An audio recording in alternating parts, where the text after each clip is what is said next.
Namun ketika dimulai pemeriksaan, alangkah kagetnya saya melihat, oke, ini aneh banget. Astaga, ini ngeri banget. Anehnya warga sekitar tidak membantu sang ibu sama sekali. Malah mereka mengunci rumah ibu melahirkan itu dari luar. Ini orang Indonesia kok gini amat? Come on lah.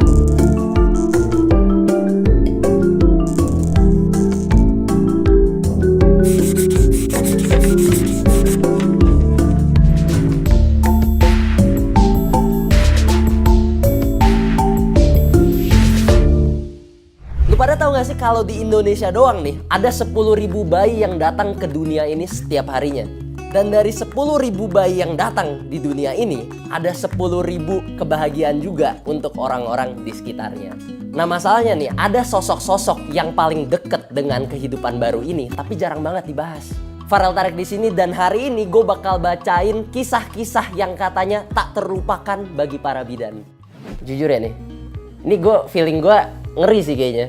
Soalnya proses kelahiran itu kan prosesnya rada kejang-kejang dikit itu. Rada ngeri-ngeri sedep tuh. Jadi agak gimana gitu.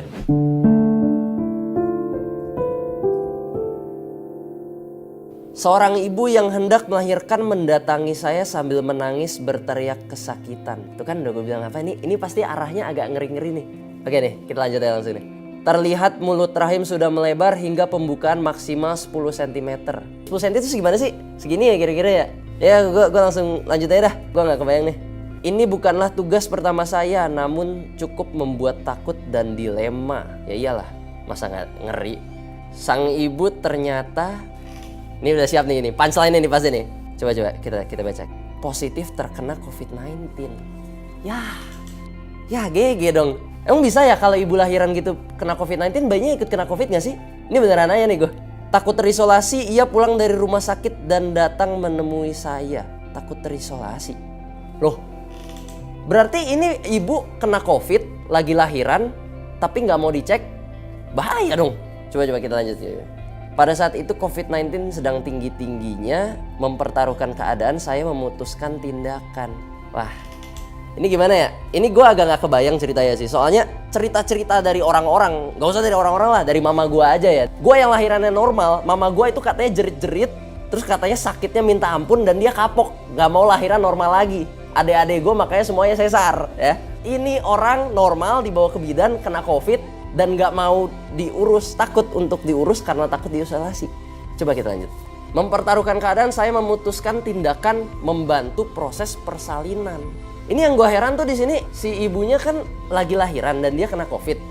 Dan di masa-masanya COVID lagi heboh-hebohnya, di situ kan orang bener-bener takut untuk deket-deket sama orang yang kena COVID. Sampai ke suster aja harus full perlengkapan gitu ya. Berarti ini otomatis di sini si bidannya itu udah pasti full pakai perlengkapan astronot kan tuh ya.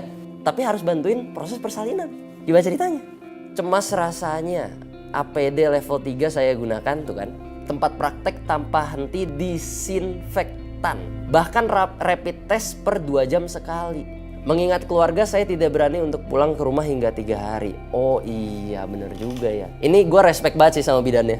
Soalnya dia otomatis mempertaruhkan nyawanya sendiri. Ya pertama emang si ibunya ini nyawanya juga lagi dipertaruhkan. Dia lagi kena COVID, lagi lahiran.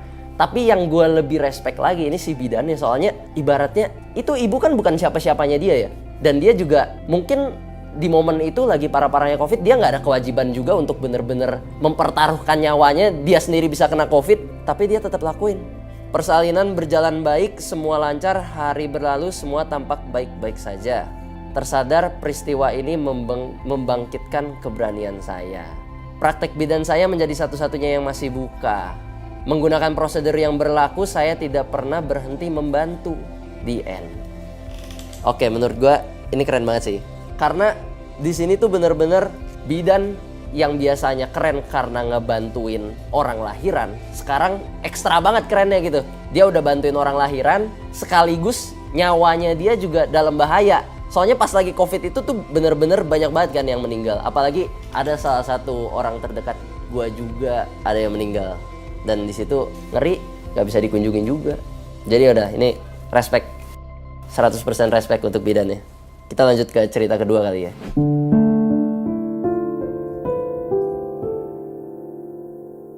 Saya pernah dititipkan bayi selama hampir 1 bulan. Saya siap membesarkannya, namun sang ibu akhirnya mengambilnya kembali. Oke. Dengan 1 klik, calon ibu bisa dengan mudah menemukan lokasi praktek saya.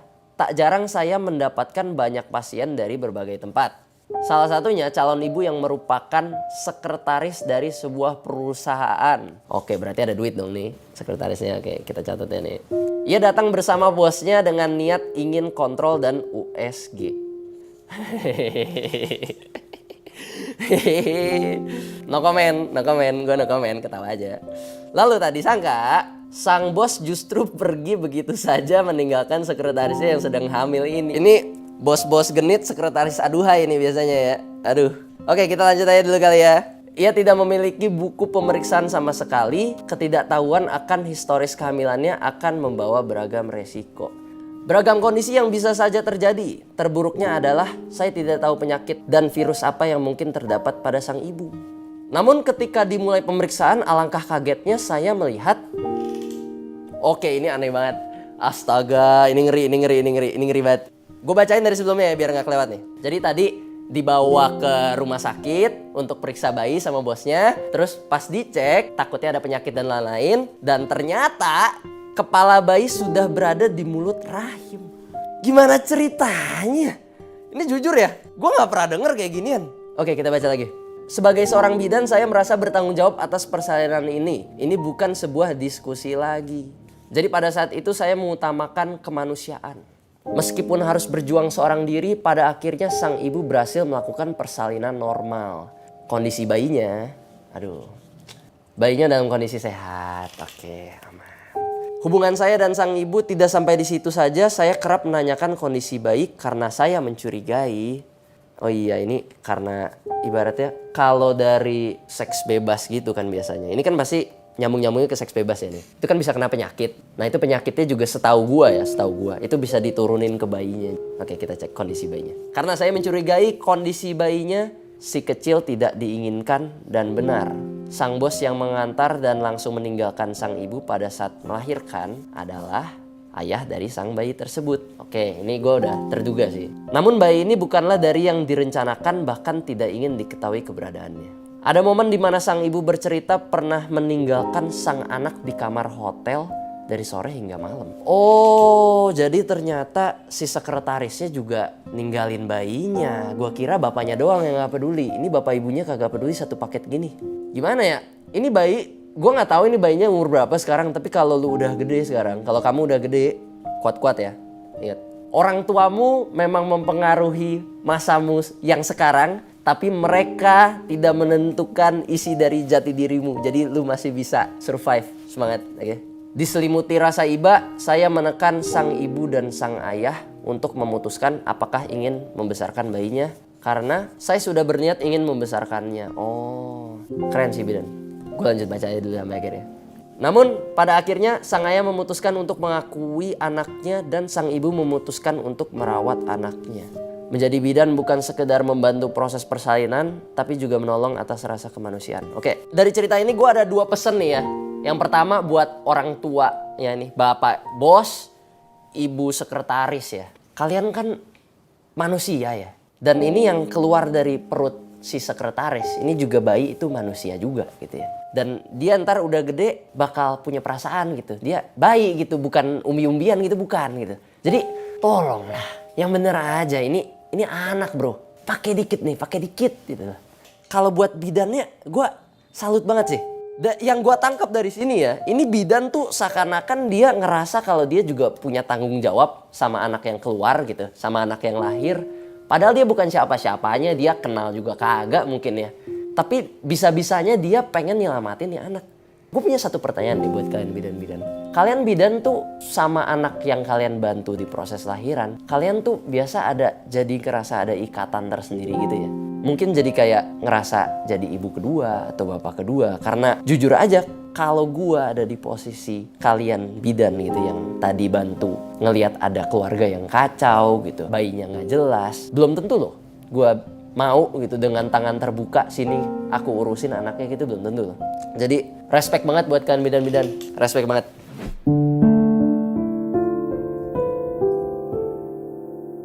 Kelahiran memang tak mengenal tempat. Aduh, di mana ini lahirannya? Terjadi pada saat itu, sang ibu melahirkan di tempat yang tak semestinya. Sang ibu melahirkan di kamar mandi rumahnya. Namun rumahnya berada dalam gang sempit yang terbilang kumuh. Proses kelahirannya menjadi sorotan semua tetangga karena rumah yang berhimpitan dan tak dapat menahan suara rintihan. Menyedihkan, sang ibu harus melahirkan sendirian di tengah keramaian orang.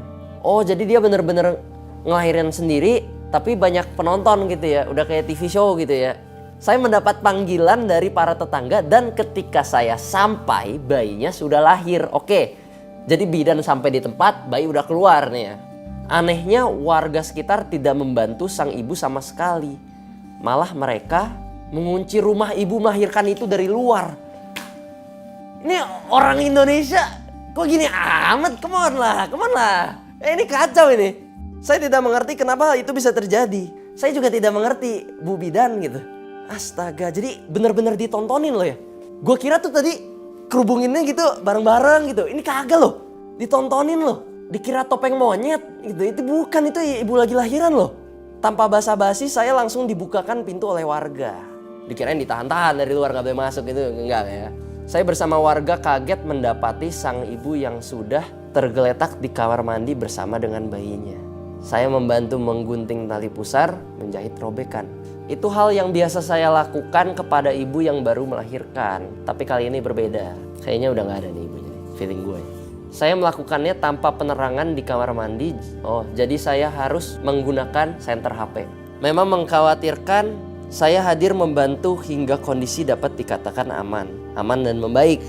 Sebagai bidan, kepedulian saya untuk sang ibu dan bayi membuat saya merasa menjadi bagian dari keluarga. Oke, kalau yang tadi yang minus akhlak tuh orang tuanya ya. Kalau ini warga sekitarnya, gimana ya? Ada orang teriak-teriak malah dikunciin di rumah. Minimal lu masuk ke rumah, lu pegang itu tangannya. Gak usah dipegang lah lu apalah, semangat gitu. Kadang-kadang orang-orang emang gak punya hati ya. Kadang-kadang ya, gue gak ngomong semua orang Indonesia ya, tapi ada gitu ya. Gue kalau jadi bidannya ini gak kebayang sih itu di sana lokasi udah kayak gimana. Dan bayi kalau melahirkan tuh agak berdarah-darah gak sih? Soalnya kalau yang gue lihat kan agak itu di kamar mandi sendirian. Jujur aja speechless sih gue. Bidan. Berani. Keren banget. Kalau gue di posisi warga sekitar, bisa jadi gue juga heran sih. Maksudnya gue juga takut lah. Kita positif thinking aja, mungkin mereka takut ya. Tapi salah caranya. Ya udah sih. Saya mengangkat telepon dari seorang laki-laki dan langsung diminta untuk datang ke sebuah kos-kosan yang ada di daerah Jakarta. Diceritakan laki-laki tersebut pacarnya merintih kesakitan, mengeluh datang bulan sambil terus dalam posisi menungging. Matanya terbelalak melihat tiba-tiba keluar kepala bayi dari mulut rahim sang ibu. Pada saat itu saya belum sampai lokasi namun bayinya sudah lahir. Saya membantu membereskan, menyiapkan kebutuhan bayi, membeli baju, kain dan semua perlengkapan yang dibutuhkan dan sigap menunggu keluarga datang. Menjadi bidan bukan berarti hanya hadir di detik-detik persalinan, namun juga menjadi support untuk sang ibu dan hadir membantu. Jadi dari cerita ini gue udah fix banget sih, gue tahu sih ini. Bidan itu mereka tuh berperan sebagai mungkin ibu kedua di momennya ya. Karena ini dia niat banget gitu ya. Job desk-nya cuma buat lahiran, tapi dia sampai nyiapin kebutuhan bayi, beli baju, kain. Dan gue yakin ini belinya pakai duit sendiri nih. Gue nggak tahu ya gaji bidan berapa ya, tapi dia hebat sih. Ini berarti empatinya tinggi banget untuk jadi bidan. Keren, top bidan, top banget.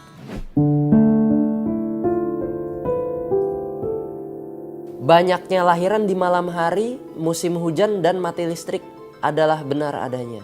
Iya, jadi kalau di film-film kan biasanya tuh setahu gue ya, ini setahu gue kalau nonton film. Kalau lagi lahiran, apalagi di film horor gitu ya, tapi enggak. Film apapun kalau lagi lahiran rata-rata tuh hujan, listriknya mati, musiknya tegang kan biasanya. Heboh gitu ya. Kalau menurut mitos ini, kata bidan-bidan itu tuh bener. Jadi kalau komplek kalian, perumahan kalian lagi mati lampu, lagi hujan deras gitu, harusnya sih ada yang lahiran ya. Harusnya. Saya sudah menjadi bidan sejak 1993. Wah, bidan senior nih bos. menyaksikan ratusan proses persalinan dan melalui berbagai macam kasus. Bidan juga manusia, saya harap kalian mengerti. Deep banget. Suatu waktu saya membantu melahirkan 3 hari berturut-turut. Saya kelelahan karena jarak tempuh yang jauh dan proses melahirkan yang sulit. Saya adalah satu-satunya bidan di desa terpencil itu. Oh, ini lagi dikirim ke luar daerah gitu ya. Hampir seluruh kelahiran di sana mengharapkan saya, tapi saya kelelahan.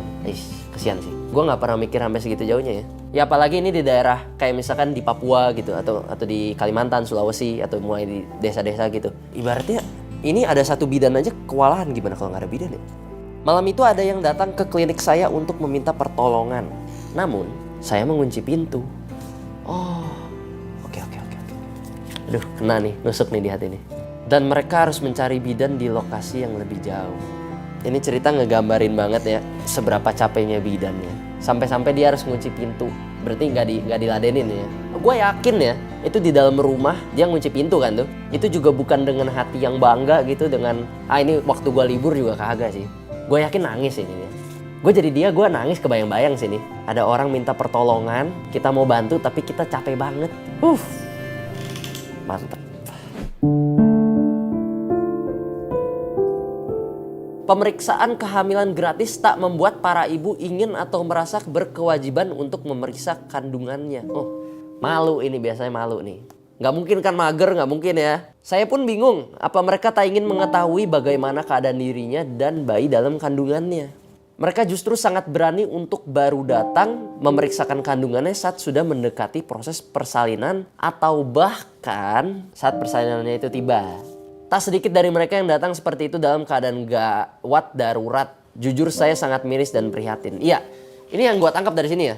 Kalau kondisi normal, itu perut sakit lah segala macam. Gak mungkin mereka gak mau cek. Apalagi gratis lagi kan. Ini malu ini. Malu, takut. Mungkin anaknya anak tidak diinginkan. Tidak diinginkan oleh orang tuanya tapi diinginkan oleh Tuhan ya teman-teman. Gak ada yang namanya anak gak diinginkan. Hal itu pun bisa berdampak kepada sang ibu dan calon bayinya. Bisa saja sang ibu kehilangan nyawanya atau sang bayi kehilangan nyawanya. Bahkan besar kemungkinan ibu dan bayinya kehilangan nyawa secara bersamaan. Oke, lagi-lagi ya, pesan dari gue gak pernah ngalamin yang namanya hamil di luar nikah atau semacamnya ya. Tapi buat kalian-kalian, gue tahu kalian pasti takut, kalian pasti ngeri gitu, malu. Tapi suka atau enggak itu resiko kalian, oke. Kalian udah ada bayi nih di perut, diurus. Jangan sampai kejadian yang enggak. Apalagi anggap aja lu terlalu egois untuk gak mikirin bayi lu. Pikirin diri lu sendiri juga. Lu kalau nggak dicek itu tahu-tahu bayi jadi penyakit gitu. Kan lu nggak tahu ya. Jadi come on lah, minimal dicek lah. Gak usah malu-malu. Pengalaman itu cukup membuat jantung berdegup kencang. Ia datang ke rumah sakit dalam keadaan panik. Merasakan kontraksi hebat yang tak beraturan. Saya dan tim medis lainnya berusaha memberikan yang terbaik, tapi calon ibu ini tetap merasakan sakit yang luar biasa. Di tengah proses penanganan, akhirnya ia memberikan pengakuan bahwa ia meminum air rendaman rumput Fatimah. Mengikuti saran dari orang-orang terdekatnya. Gua nggak tahu rumput Fatimah ini apa nih. Air rendaman rumput Fatimah. Aduh, kena mitos dia ya.